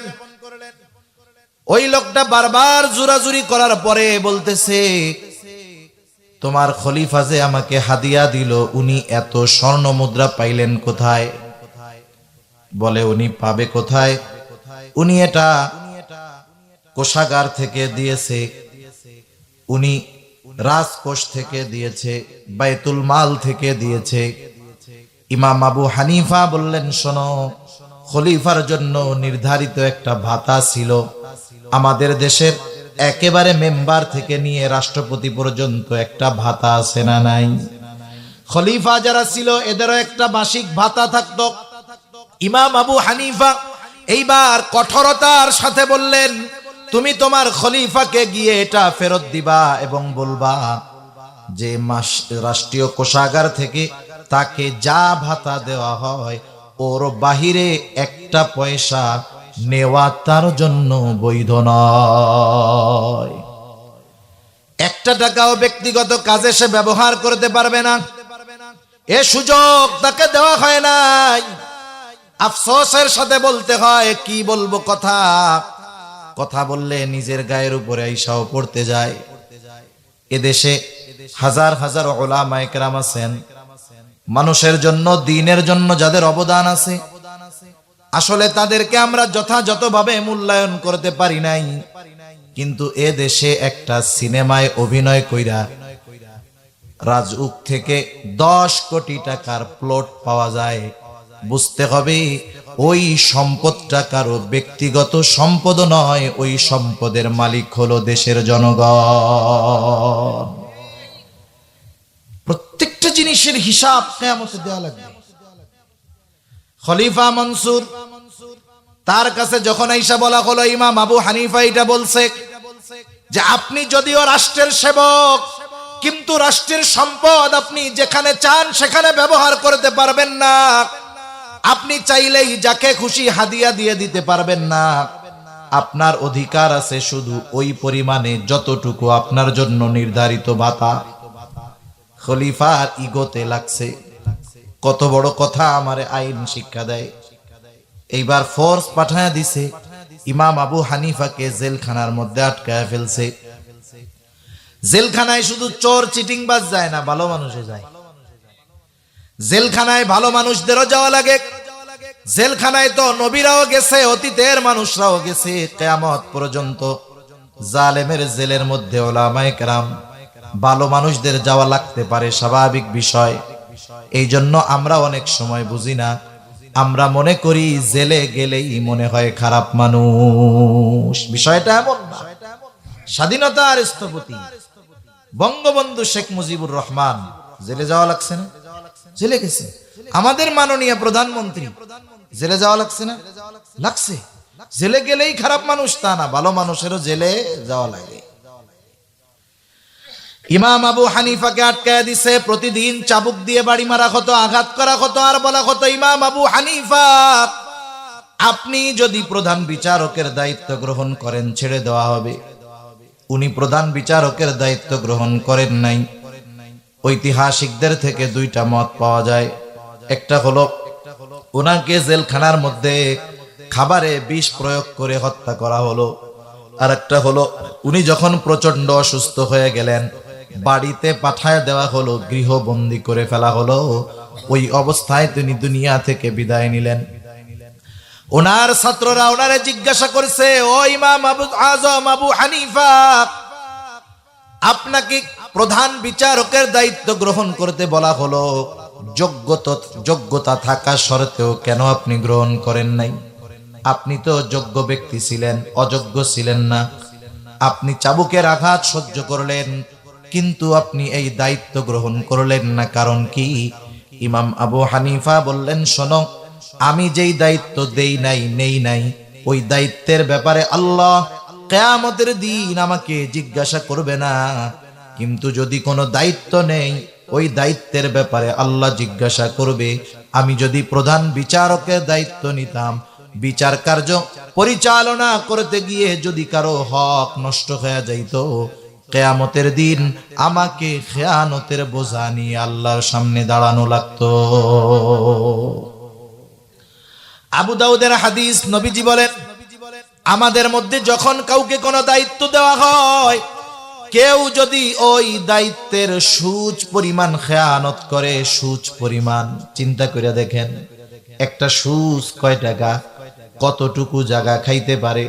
নবীজি বলেন, কেউ যদি সুচ পরিমাণ খেয়ানত করে, কিয়ামতের দিন ওই লোকটা খেয়ানতের বোঝা নিয়ে আল্লাহর সামনে হাজির হবে। এজন্য দায়িত্ব যত বড়, খেয়ানতটা তত বড় হয়। পরিমাণ বড় হওয়া লাগে না, পরিমাণ একই থাক, কিন্তু দায়িত্বের কারণে খেয়ানতের পরিধি বেড়ে যায়। কেমনে বেড়ে যায়? কথার কথা ধরেন, আমি এমনি বোঝানোর জন্য বলতেছি। মনে করেন এক ওয়ার্ডে 100 জন লোকের জন্য গম আসছে। কয়শো জন? একটু জবাব দেন, কয়শো জন? 100 জন। শরিকি সম্পদের মাসালা হইল, একটা জমিন 1 শতক, এই জমিনে হকদার আছে 10 জন। কয়জন? 1 মুঠ মাটি উঠাইছেন। বলেন তো এই 1 মুঠ মাটিতে কয়জনের হক আছে? কারণ এটা এখনো কি হয় নাই, বন্টন হয় নাই, ভাগ হয় নাই। এই জন্য শরিকি জমির বিষয়টা খুব কঠিন। আমাদের অঞ্চলে কত জায়গায় দেখি জমিতে ফসল টসল লাগাই রাখছে, ওরা নিজের মনে করে পেঁয়াজ উঠায়, রসুন উঠায়, তরকারি উঠায় খায় ফেলে। এগুলো খুব খারাপ কাজ। যদি এক মালিক হয় তাইলে তো একজনের হক নষ্ট করলো, 10 জন হইলে 10 জনের। তা যেহেতু 100 জনের নামে গম আসছে, এখনো বন্টন হয় নাই, বলেন তো প্রতিটা গমের মধ্যে কয়জনের হক আছে? মনে করেন যারে দায়িত্ব দেওয়া হয়েছে ও একটা গম ওইখান থেকে সরায় ফেলছে। এখন আমারে বলেন, গম সরাইছে কয়টা? যেহেতু বন্টন হয় নাই, হক নষ্ট হয়েছে কয়জনের? 100 জনের। গম কয়টা? একটা। এখন মনে করেন ইউনিয়ন পরিষদের গোডাউনে ওই ইউনিয়নের 1000 মানুষের জন্য গম আসছে। এখন মনে করেন বন্টন হওয়ার আগে ওইখান থেকে একজন একটা গম সরাইছে। গমের মালিক কয়জন বলেন তো? গম কয়টা? একজন সরাইছে, মেম্বার একটা, খেয়ানত হইছে 100 জনের সাথে। আর একজন ইউনিয়ন পরিষদের চেয়ারম্যানের ওই জায়গা থেকে সরাইছে। গম কয়টা? চেয়ারম্যান বড় না মেম্বার বড়? চেয়ারম্যানও সরাইছে একটা, কিন্তু চেয়ারম্যানের খেয়ানত হইছে 1000। মনে করেন এক দেশে 100 কোটি মানুষ আছে, রাষ্ট্রের যে রাষ্ট্রীয় কোষাগার, ওই জায়গার সম্পদের হকদার সবাই সমান, ধনী নাই গরিব নাই, সবাই সমান, সবার সমান হক। এখন বলেন ওই 100 কোটি যেই দেশে বসবাস করে, ওই 100 কোটির দেশের শাসক তার রাষ্ট্রীয় কোষাগার থেকে মাত্র 1টা টাকা সরাইছে, চুরি করছে। বলেন তো এই 1টা টাকা চুরি করানো বা সরানোর দ্বারা কত মানুষের হক নষ্ট করছে? তাহলে দায়িত্ব যত বড়, ওর খেয়ানতের পরিধিটা তাও হয় তত বড়। এজন্য যে কোনো দায়িত্বের ক্ষেত্রে আমাদেরকে সজাগ থাকতে হবে। আবার অনেকে মনে করতে পারে ওই সমস্ত দায়িত্ব আমাদের নাই, আমরা এ খেয়ানতগিরিও করি না। গ্রামেও করে। কেমনে করে? মনে করেন আপনাদের এলাকায় ধান লাগান না, ধান যার জমি আছে সে তো একা সব জমি নিড়াইতে টিড়াইতে পারে না। এখন জমিতে ধান লাগায় রাইখা আসলেই 3 মাস পরে গেলেই ধান পাওয়া যাবে না। 3 মাস যত্ন না নিলে 3 মাস পরে গিয়ে ধান না সব ঘাস পাওয়া যাবে। এখন ধানে একটু বড় হচ্ছে, এখন নিড়ানি দেওয়ার দরকার, নিড়ানি দিতে হবে। একজন কৃষক যে ভালো নিড়াইতে পারে, আপনি আপনার জমিতে নিড়ানি দেওয়ার জন্য আপনার ইমাম সাহেবরে বলবেন না যে ইমাম সাহেব হুজুর আপনার হলো মাসে বেতন 6000, ডেলি 200, আমরা তো এক কিষানি 500-600 টাকা, তাও সকালের থেকে দুপুর পর্যন্ত। এক কাজ করেন, আপনি আজকে জোহরের আগ পর্যন্ত আমার জমিনটা নিড়ায় দেন, 500 টাকা আপনারে দিবনি। আপনি কি ইমাম সাহেবরে এই কথা বলবেন? আপনি জানেন যে জাইলার কাম কুষ্টা কাটা না, ওনার কাজ এইটা না। আপনি তো আপনার জমিনে কাজে দিবেন তাকে যার কাজের ব্যাপারে জানা আছে, যার প্রতি আপনার বিশ্বাস আছে, ঠিক না? আপনি এখন জমিন দেখায় দিয়ে আসছেন যে এই যে 3 শতক জমি বা 2 শতক জমি তুমি সুন্দর মতো দুপুর পর্যন্ত নিড়াইয়া আমার কাছ থেকে বিকেলবেলা বাজারে এসে টাকা নিয়ে যাবা। এখন ও নিড়ানি শুরু করছে, আর ওর যোগ্যতা ও সকাল থেকে দুপুর পর্যন্ত 2 শতক নিড়াইয়া ফেলতে পারবে। আপনি তো জমি দেখায় চলে গেছেন, এখন ও জমি নিড়ানো শুরু করছে, আর শয়তান ওর কাছে আসছে, এসে কইতেছে দেখ কাকা কিন্তু তোরে খুব বিশ্বাস করে, হ্যাঁ তুই যা বলবি কাকা তাই মানবে। ভালো কথা। শয়তান কিন্তু ওয়াসওয়াসা মনের মধ্যে দেয়, কথাগুলো জাগ্রত করে আস্তে আস্তে। এখন বলতেছে তোর তো আগামীকাল কোনো কাম কাজ নাই। বলে হ্যাঁ, তাহলে এই কাজটা আজকে শেষ করার দরকার নাই।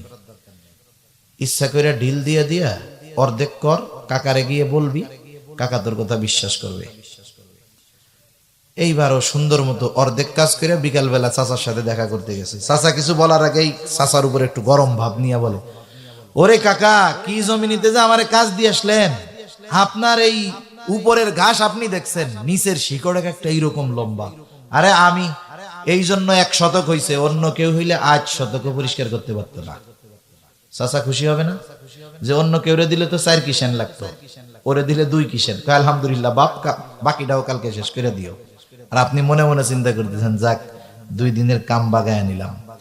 এই লোকটাও তো মনে মনে বলে, নিজে নিজে চিন্তা করে যে কিষান দিয়ে খাই, হালাল টাকা। কিন্তু বলেন তো, এটা কি দায়িত্বের খেয়ানত নয়?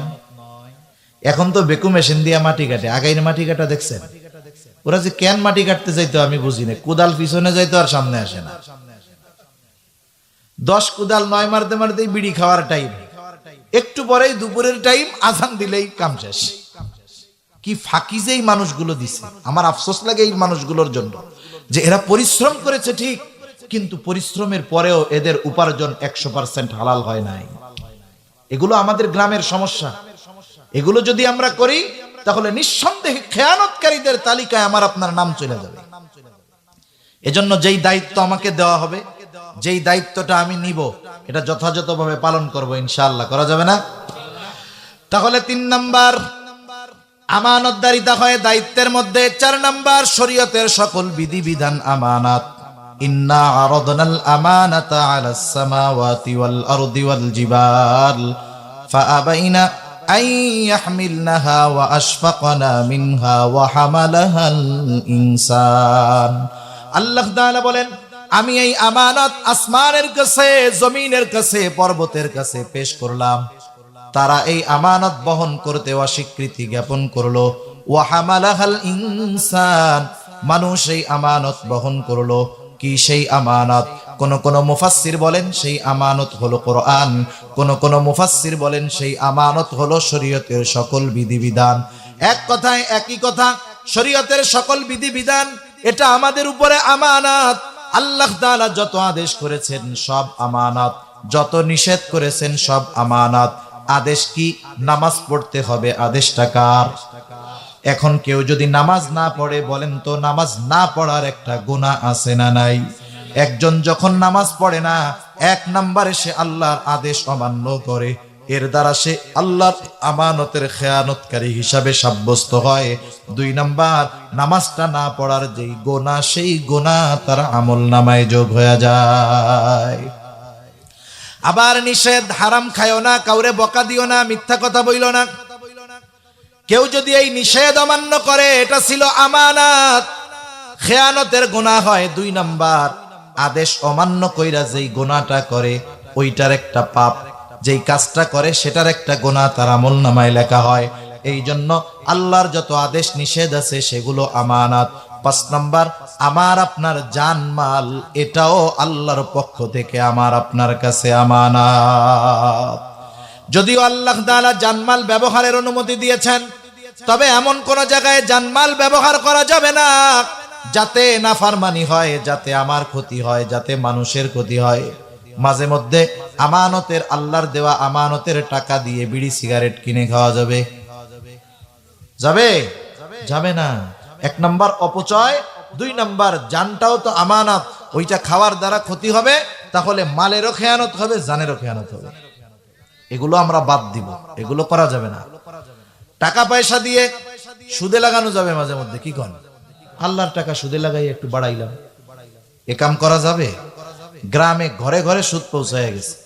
বেটা গোছাইতে বেটিরা সুদের কারবারি করে বেশি। আপনাদের সাথে তো আমি কথা বলে একটু মজা পাইতেছি, কারণ অন্যান্য জায়গায় গেলে তো পরিবেশ বুঝি না, কিন্তু এইসব এলাকার পরিবেশ তো আলহামদুলিল্লাহ আমি ভালোই বুঝি। ঘরে ঘরে মহিলারা সুদের উপরে টাকা লাগায়। সুদ কবিরা গুনাহ। হ্যাঁ, এই তো কথা। মাটির ঘরে আর ভাল লাগে না। কবরস্থানে ইট দিয়ে পাকা করে শোয়াই রাখবে নাকি? আহা, মানুষ চিন্তা করে দেখেন, সুদ তো এমন এক পাপ, এমন এক জঘন্য পাপ, শুয়োরের গোস্ত কোন কোন সময় জায়েজ হইতে পারে, হালাল হয় না। কি হইতে পারে? জায়েজ হইতে পারে। মদ হালাল হবে না কখনো, কারণ আল্লাহ যেটা হারাম করেছে সেটা কখনো কি হয় না? হালাল হয় না। কিন্তু কিছু হারাম আছে যেটা কিছু কিছু সময় জায়েজ হয়ে যায়। একজন মানুষ অসুস্থ, বিজ্ঞ দিনদার ডাক্তার বলছে এই রোগের ওষুধ হইল প্রতিদিন 1 কেজি শুয়োরের গোস্ত খাওয়াইতে হবে, নইলে কিন্তু মরবে। মুফতি সাহেবদের তো আমাদের দেশে অভাব নাই। বিজ্ঞ উলামায়ে কেরাম আছেন, আপনাদের এলাকার কৃতি সন্তান আছে আব্দুল্লাহ মাহমুদ, খুব ভালো জায়গা থেকে ইফতা পড়েছে, মুফতি হয়েছে, একজন যোগ্য মানুষ, বয়সে তরুণ হলেও কিন্তু যোগ্য আলেম। জিজ্ঞাসা করেন মুফতি সাহেবদের কাছে, কাউকে যদি কোনো দিনদার ডাক্তার বলে এনার মরণ ব্যাধি, দৈনিক 1 কেজি শুয়োরের গোস্ত খাওয়াইতে হবে, ওষুধ হিসাবে এটা তার জন্য খাওয়া জায়েজ। আপনি এমন জায়গায় সফরে গেছেন, হালাল খাবার কোনো কিছু নাই, হালাল পানীয় নাই, হালাল খাবার নাই, যা আছে হারাম, খাইতে হবে বিয়ার মদ পানির বদলে, নাইলে গলা ফাইটা কলিজার ছাতি ফাইটা মরবেন, না খাইয়া মরবেন। জীবন বাঁচানোর জন্য যতটুকু খাওয়া লাগবে ততটুকু জায়েজ। এখন বলেন তো, দুনিয়ার কোন রোগ হইলে ডাক্তার প্রেসক্রিপশনের মধ্যে লেখা দিবে অমুক এলাকার অমুকের এই রোগ তো হইছে, ওনারে যদি বাঁচাইতে হয় তাইলে মাসে মাসে সুদ খাওয়াইতে হবে? এইরকম 2-4টা রোগ এই দেশ না, গোটা দুনিয়ায় হওয়ার কোনো সুযোগ নাই। তাহলে দেখেন কিছু হারাম জায়েজ হয়ে যায় কারণে। যেমন দেখেন কেমনে হয় কিছু হারাম হালাল হয়, এটা কেমনে হয়, হালাল কেমনে হয় এটা বলি। মনে করেন একজন বিবাহ করছে, বড় বোনরে বিবাহ করছে, বলেন তো যেই মেয়েটারে বিবাহ করলো তার আপন ছোট বোন, বড় বোন বিবাহ বন্ধনে থাকা অবস্থায় তার জন্য তার শালীকে বিবাহ করা জায়েজ আছে? এটা হারাম না? নিঃসন্দেহে হারাম। কত পরিবারে এই হারাম সম্পর্ক জড়ায়া যায়, দেখা যায় বড় বোনরে ছাইড়া দিয়া ছোট বোনরে নিয়ে ভাগছে। এটা বেপরদার একটা ফলাফল আর কি, বেপরদার একটা ফলাফল। কত মা বাপ আছে ওনার মেয়েটারে পাঠায়, যাও দুলাভাইরে একটু শরবত পান করায় আসো। এই সমস্ত মা বাপ হলো খাঁটি দায়ুস। এগুলো কি বলেন না, খাঁটি দায়ুস। তা দেখেন এ কিন্তু বিবাহ বন্ধনে থাকা অবস্থায় ছোট বোন তার জন্য হারাম। এখন বড় বোন মারা গেছে, বলেন তো এখন ছোট বোনরে বিবাহ করা তার জন্য হারাম না হালাল? এটা হলো কারণে হালাল হইল। আর ওই যে হারাম খাবার, এটা হারাম, এটা হালাল হবে না কখনো। কিন্তু ওই যে কিছু কারণে জায়েজ হইতে পারে। কিন্তু সুদ হইল এমন একটা হারাম, যেই হারাম হালাল তো বহুদূর, কখনো জায়েজ হওয়ার সুযোগ নেই। ঠিক কিনা কন? আমাদের সমাজে এই রোগগুলো আছে, টাকা পয়সা লাগানো অভ্যাস, এগুলো বাদ দিতে হবে। সুদের গোনা আর গু খাওয়ার গোনা কিন্তু এক না। কেউ যদি পায়খানা খায় শুধু তার পায়খানা খাওয়ার গোনা হবে, কিন্তু কেউ যদি 1 দিরহাম সুদ খায় তার মায়ের সাথে জেনা করার মতো গোনা হবে। নাউজুবিল্লাহ। দুইটার স্তর এক না, যদিও দুইটা হারাম, যদিও দুইটাই কবিরা গোনা, কিন্তু এর মধ্যে স্তর ভিন্ন। দেশে যারা পুলিশ, সবাই পুলিশ, ওই হাবিলদার রাস্তায় ঘুরে বেড়ানো আর আমাদের গোপালগঞ্জের হাবিবুর রহমান ডিআইজি সাহেব একই পুলিশ না? তফাৎ আছে না নাই? আছে, বুঝতে হবে এগুলা। কিয়ামতের দিন সুদখোর মাতাল অবস্থায়, টালমাটাল অবস্থায় উঠবে। কেন? ওর চেহারা দেখাই সবাই বুঝতে পারবে এটা দুনিয়ায় কি খাইতো, কোন সুদ খাইতো। চেহারা দেখে বুঝতে পারবে। কেন এটা কেন হবে ওইরকম? মুফাসসিরিনে কেরাম বলেন যে সুদের গুনাহ হলো এমন জঘন্য গুনাহ যেটা খাইলে মায়ের সাথে জেনা করার মতো অপরাধ। এখন বলেন তো দুনিয়ায় যার মস্তিষ্ক ঠিক আছে, বুদ্ধি শুদ্ধি ঠিক আছে, ও জীবনেও কি ওই কাজ করবে? যদি কেউ ওরে করতে বলে একবারে কল্লা ফেলাই দিবে কুপাইয়া, অথচ ওই কাজ করবে না। কিন্তু ওই কাজের মতো অপরাধ সুদ থেকে সে ফিরে না। তার মানে সুদ যে খায় তার মস্তিষ্ক বিকৃত হয়ে গেছে। কিয়ামতের দিন ওই রকম উঠবে, আর মানুষেরা দেখা বুঝবে যে এই লোক আল্লাহর দেওয়া টাকা দিয়া দুনিয়ায় সুদে লাগাইতো। আল্লাহ তাআলা এই জঘন্য পাপ থেকে আমাদের হেফাজত করুক। আরো জোরে বলি আমিন। যেই ঘরে একবার কিস্তি ঢুকছে সেই ঘরের থেকে কিস্তি কিন্তু আর বাইর হয় না, এটা মনে রাখবেন। সে ঘর থেকে কিস্তি বের হয় না, ওর শেষ হবে হবে ভাব, আল্লাহ আর একটা গজব ওর উপরে দিয়ে দেয়। ও অসুস্থ হয়, নাইলে ওর বউ হয়, নাইলে ওর পোলাপান হয়, নাইলে ওর ভ্যান চুরি হয়, নাইলে ওর যে কোনো এক বিপদ ওর লেগেই থাকে। জীবনেও বের হয় না। সেজন্য এই গুনাহগুলো থেকে আমরা বাঁচবো ইনশাআল্লাহ। বলেন খাটে ইনশাআল্লাহ কইছেন তো? এ জানমাল আমার আপনার কাছে আমানত। অনেকে আমরা অবিচার করি, পরিবারের মধ্যে বিচার করবে, অবিচার করে, দুই ছেলের মধ্যে মীমাংসা করবে, বাপ ওই জায়গাও পার্সিয়ালিটি করে। আছে না নাই? আছে। গ্রাম্য সালিশ হয় না আপনাদের এইদিকে? আমাদের গ্রাম্য মুরব্বী চাচারা দাদারা কিছু সালিশ করে, এনারা কিন্তু খুব মজার মজার রসের কথা কয়। হায় হায়, এনারা যে কত বড় চিটিংবাজ আর কত বড় অবিচার করে এই লোকগুলো। আমি মনে করি যে দাড়ি পাইকে গেছে, চামড়া ঘুষায় গেছে, 70 বছর বয়স, এই লোকটার মধ্যে মরার ভয় নাই। আস্তাগফিরুল্লাহ। কিসের করাত জানি কয়, দুই পাশেই কাটে। কিসের করাত? রামের করাত। কিছু মুরব্বী আছে সালিশ করে, এরা রামের করাত, দুই পাশের থেকেই খায়। বাদীর কাছ থেকেও খায়, বিবাদীর কাছ থেকেও খায়। বাদীরে কয়, শোন, এটা এত জরিমানা করব, আমাকে তাহলে এত দিবি। আচ্ছা ঠিক আছে। এবার বিবাদীরে যায় কয়, এত তো করতে চাইছিলাম, এত কইরা দি মনে, এত আমাকে দিস। আচ্ছা ঠিক আছে। চিন্তা করে দেখছেন, দুই পাশ দিয়ে খায় ফেলবে। এই যে আপনি বিচার করার সুযোগ পাইলেন, ন্যায় বিচার করলেন না, কিয়ামতের দিন ধরা পড়া লাগবে কি লাগবে না? সেজন্য আপনার যদি সালিশ বিচার করার সুযোগ থাকে, আপনি গ্রামের সম্ভ্রান্ত সম্মানিত মানুষ, গ্রাম্য বিচারের জন্য আপনারে ডাকছে, খবরদার আপনি কখনো অবিবেচক যারা, এদের পক্ষে না গিয়ে ন্যায় বিচারের পক্ষে থাকবেন। পরিবারের মধ্যে হোক, মানুষের মধ্যে হোক, আমার যখনই কেউ আমাকে কোনো বিষয়ের ফয়সালাকারী হিসাবে মানবে, আমি আমার শত্রুও যদি আমার কাছে ন্যায় বিচারের জন্য আসে, খবরদার তার প্রতি বিদ্বেষের কারণে আমি তার প্রতি অবিচার করব না। আল্লাহ মানা করছে। আল্লাহ বলেন, ওয়ালা ইয়াজরিমান্নাকুম শানাআনু কওমিন আলা আল্লা তা'দিলু ইউদিলু হুয়া আকরাবু লিত্তাকওয়া। আল্লাহ তাআলা বলেন, কোন কওমের প্রতি বিদ্বেষ বশত তোমরা তাদের প্রতি অবিচার করবা না, শত্রুও যদি হয় অবিচার করবা না। কারণ মুসলমানেরা এই বিষয়ে উত্তম উপমা, উদাহরণ, নিদর্শন রেখে গেছে। দুইটা ঘটনা বলে আমি আলোচনা শেষ করব। এক নাম্বার, খলিফাতুল মুসলিমিন হযরত ওমর রাদিয়াল্লাহু তাআলা আন, তখন তিনি খলিফাতুল মুসলিমিন, উনি বাজারে গেছেন, এক আহলে কিতাবের কাছ থেকে উনি একটা ঘোড়া কিনছেন। ঘোড়া কেনার সময় দেখে সুন্দর মতো তো কিনছে। বাজারের বাইরে এসে ঘোড়ায় যে উঠতে গেছে, এখন দেখে যে ঘোড়ার এক পায়ে সমস্যা, ডিফেক্ট। খলিফাতুল মুসলিমিন ঘোড়া নিয়ে আবার ফেরত আসতে গেছে, এসে বলতেছে, তুমি আমারে খারাপ ঘোড়া দিছো না, আমি আপনাকে ভালো ঘোড়া দিছি। দুইজনের মধ্যে তর্কাতর্কি লেগে গেছে। খলিফাতুল মুসলিমিন তার সাথে তর্ক করতেছে। একটু চিন্তা কইরা দেখেন, আমাদের দেশে যদি একটু হেডামওয়ালা হয়, হেডাম বুঝেন তো? হেডাম এমন এক শব্দ যার মধ্যে অনেক কিছু আছে।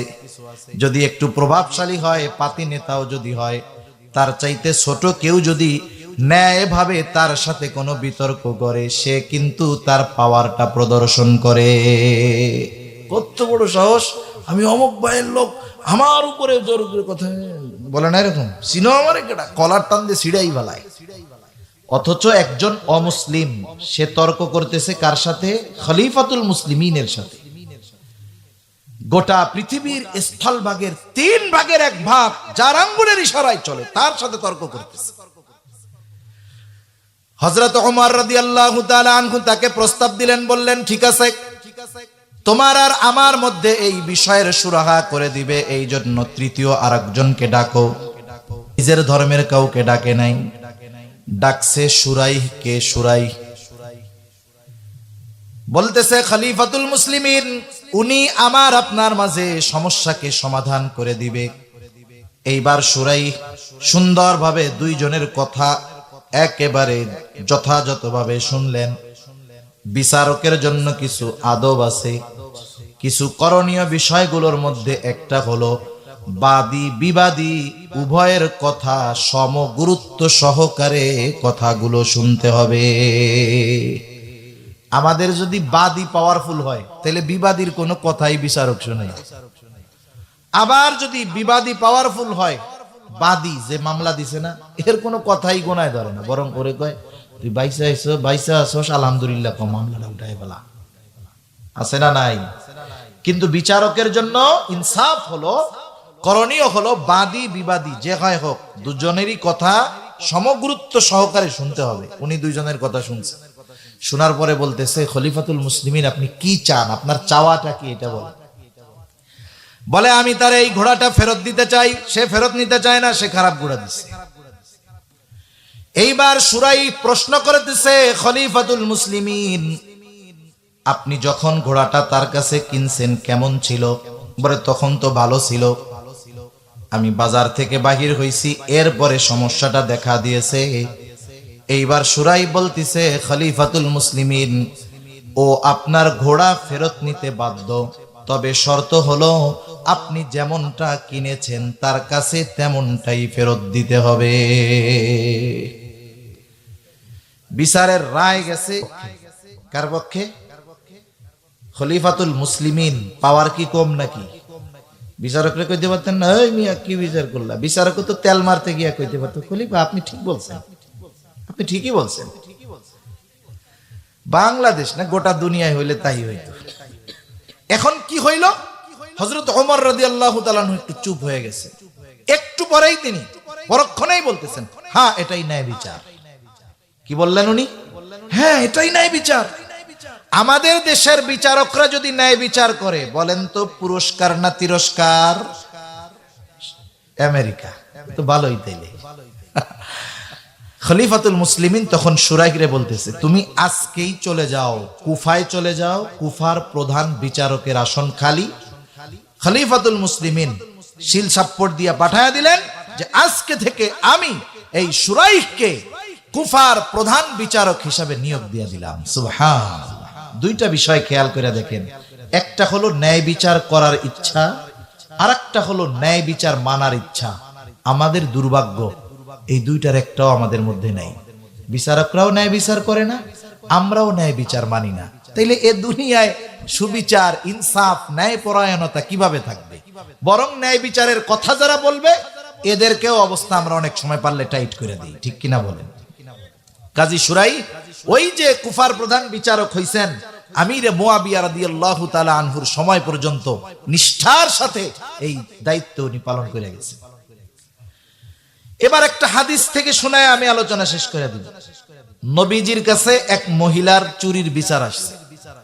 কুরাইশ বংশের তিনটা শাখা। কয়টা শাখা? একটা হলো হাশেমি, একটা হলো মাখজুম, আর একটা হলো উমাইয়া। জিবরাইল আলাইহিস সালাম বলেন আমি গোটা দুনিয়া পূর্ব পশ্চিম ভ্রমণ করার পরে কুরাইশ বংশের হাশেমি গোত্রের মতো সম্মানিত বংশ আর গোত্র দুনিয়ার কোথাও পাই নাই। এই কুরাইশ বংশের হাশেমি গোত্রে জন্ম নিয়েছেন আমার আপনার নবী মুহাম্মদুর রাসূলুল্লাহ সাল্লাল্লাহু আলাইহি ওয়াসাল্লাম। এই কুরাইশ বংশের একটা শাখা হলো মাখজুম গোত্র। যেই মহিলা চুরি করছে মাখজুম গোত্রের মহিলা, নবীজির বংশ কুরাইশ বংশের লোক, তবে তার শাখাটা হলো মাখজুম গোত্র।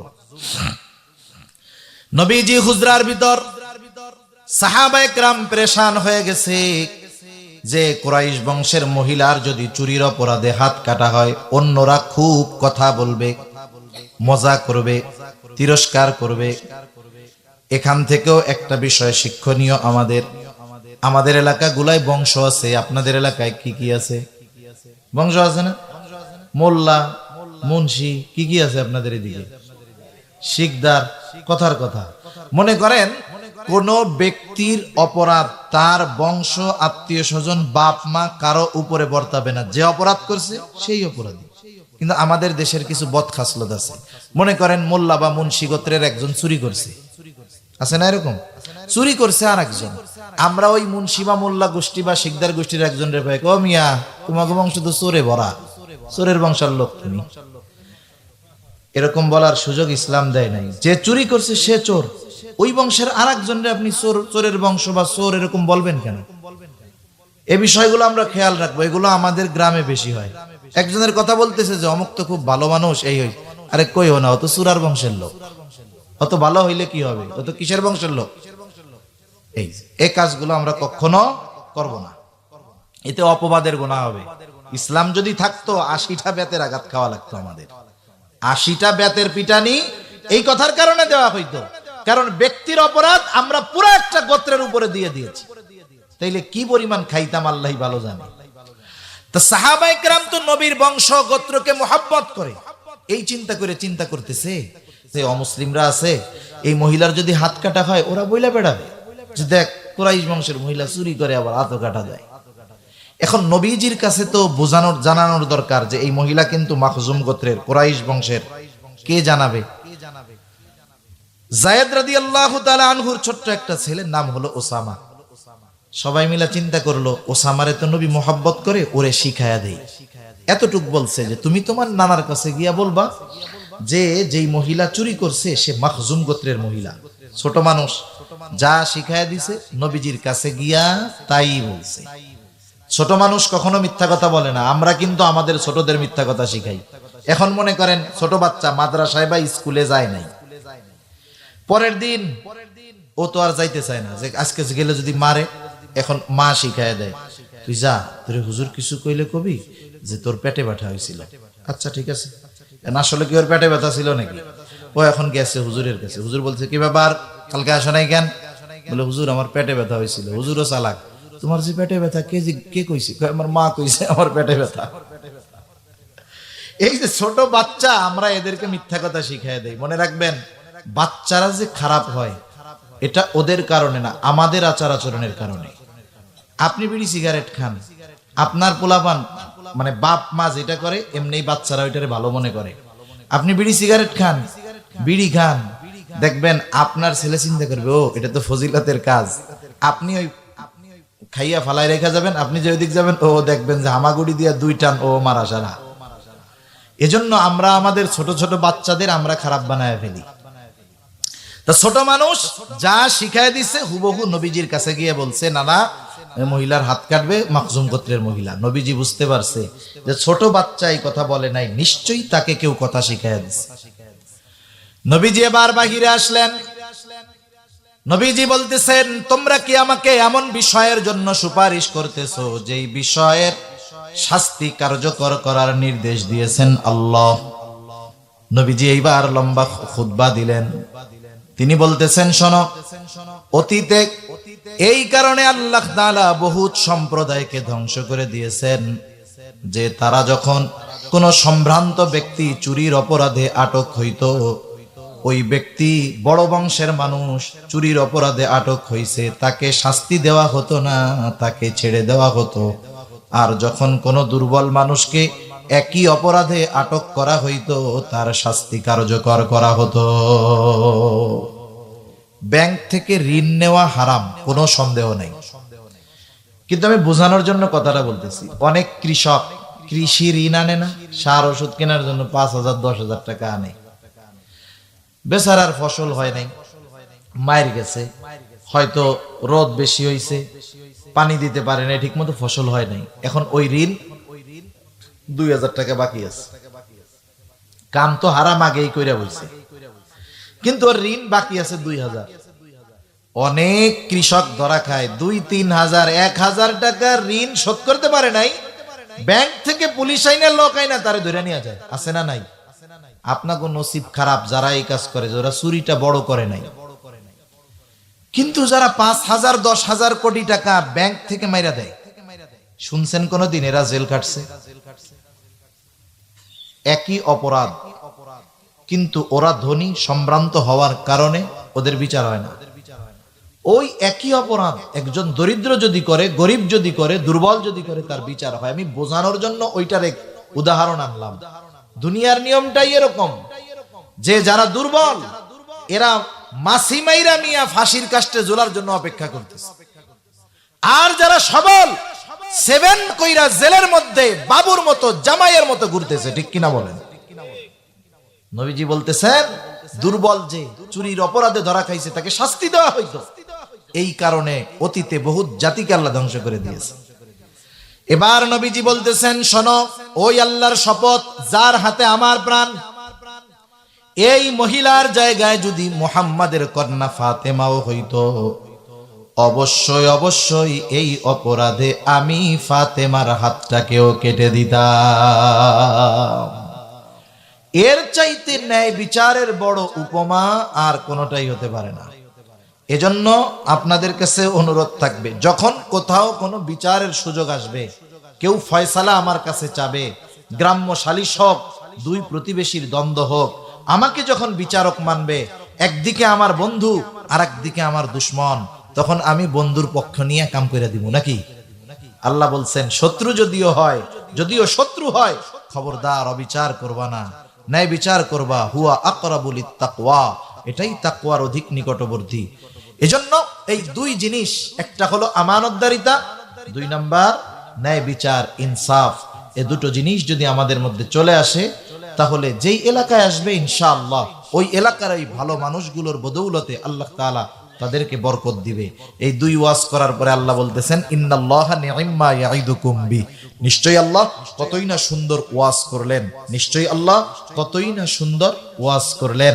এখন বলেন, একটু সময় বেশি হয়ে যাইতেছে, আমি ক্ষমা প্রার্থী আপনাদের কাছে। দেখেন, এই দুই ওয়াজ করার পরে কেউ যদি নিজের প্রশংসা নিজে করে, তাহলে আপনারা তারা কি বলতেন? মনে করেন আমি 1-1.5 ঘন্টা কথা বলার পরে যদি জিজ্ঞাসা করতাম, উপস্থিত শ্রোতাবৃন্দ, আমি খুব সুন্দর ওয়াজ করছি না? তাইলে আপনারা মুফতি আব্দুল্লাহ মাহমুদ সাহেবরে বলতেন যে, হুজুর, এই হুজুরের তো গোপালগঞ্জ থাকার কথা না, ওনার থাকার কথা ছিল পাবনা, যে নিজের ঢোল নিজে পিটায়। এটা হলো পরিভাষা, ঢোল পিটানো তো হারাম, মানে নিজের প্রশংসা নিজে করে। এ লোক তো ভালো লোক হইতে পারেন, এরা আপনি আনছেন কেন? এ তো থাকার কথা পাবনা। দেখেন, মানুষ যদি নিজের কর্মের প্রশংসা নিজে করে, এতে তার মান সম্মান অবস্থান কমে, মানুষ আরো বলদ মনে করে। কিন্তু আল্লাহ যখন নিজের প্রশংসা নিজে করেন, এর দ্বারা আল্লাহর শান মান এটার বহিঃপ্রকাশ ঘটে। আল্লাহ কি বলতেছেন? ইন্নাল্লাহা নি'ম্মা ইয়াইদুকুম বি, হায়রে আল্লাহ কতই না সুন্দর তোমাদেরকে ওয়াজ করলেন, কতই না সুন্দর ওয়াজ করলেন। এই দুইটা বিষয়কে সুন্দর ওয়াজ বলছেন কে? আল্লাহ। আমরা তো এই ওয়াজগুলা নিয়েই কথা বললাম।